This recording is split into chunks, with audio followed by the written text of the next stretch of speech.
Kalian lagi apa? Kami lagi berdiskusi mengenai metode penelitian. Tentang apa?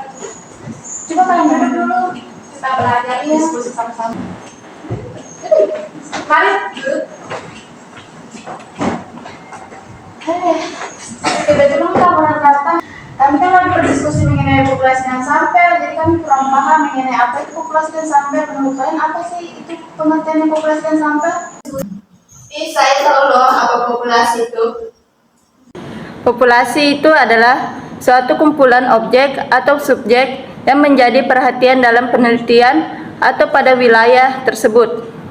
Populasi ini juga dapat berupa manusia, hewan, benda, dan tumbuhan yang memiliki ciri-ciri tertentu. Terus kalau sampel apa? Jadi, sampel itu adalah bagian dari jumlah dan karakteristik yang dimiliki oleh populasi tersebut. Untuk itu, sampel yang diambil dari populasi harus betul-betul representatif atau mewakili. Terus contohnya sampel dan populasi itu apa ya? Menurut pemahamanku sih, contoh populasi dan sampel itu dia ketika si orang peneliti melakukan penelitian di suatu perusahaan untuk mengetes suatu hal yang ada di perusahaan tersebut, di mana jumlah karyawan yang ada di perusahaan tersebut sebesar 300 orang dan akan membutuhkan waktu lama jika melakukan wawancara ke semua karyawan, maka pengambilan sampel dilakukan hanya ke 10 orang atau 50 karyawan saja. Seperti yang kita ketahui, populasi itu kan dia keseluruhan dari objek penelitian, sedangkan sampel dia sebagian kecil atau separuh dari objek penelitian. Maka 300 karyawan tadi sebagai contoh populasi, sedangkan 10-50 karyawan tadi sebagai contoh sampel. Jadi apa sih syarat-syarat pengambilan sampel itu? Oh, syarat-syarat pengambilan sampel. Pada dasarnya ada dua yang harus dipenuhi dalam menetapkan syarat-syarat pengambilan sampel. Yang pertama itu ada representatif. Representatif itu sampel yang harus mewakili populasi yang ada. Dan kedua itu ada sampelnya harus cukup banyak karena jumlahnya harus memenuhi dan menggunakan rumus statistik. Terus alasan dari pengambilan sampel? Alasan pengambilan sampel yaitu karena akan memudahkan peneliti dalam melakukan analisis masalah secara terarah, fokus, dan sesuai dengan ketersediaan biaya dan waktu yang dimiliki oleh peneliti.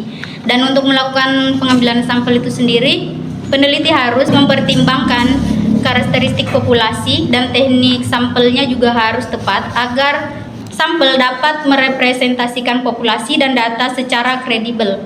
Jadi mungkin itu saja alasan-alasan pengambilan sampel. Kalau teknik pengambilan sampel apa saja? Ada beberapa teknik pengambilan sampel yang bisa digunakan. Nah, teknik pengambilan sampel itu ada dua teknik pengambilan sampel. Yang pertama ada non-probability sampling, adalah suatu prosedur pengambilan sampel yang tidak memperhatikan kaidah-kaidah peluang. Pengambilan sampel ini tidak dapat ditentukan berdasarkan sampel yang terpilih sehingga kurang dapat dipertanggungjawabkan untuk analisis secara statistik. Terus yang masuk ke dalam non-probability sampling itu ada 4. Yang pertama ada convenience sampling, yang kedua ada purposive sampling, yang ketiga itu ada quota sampling, yang keempat itu ada snowball sampling. Nah, terus kan tadi saya bilang ada dua jenis teknik pengambilan sampel. Nah, yang kedua itu ada probability sampling. Terus teknik ini adalah suatu prosedur pengambilan sampel yang memperhatikan kaidah-kaidah peluang.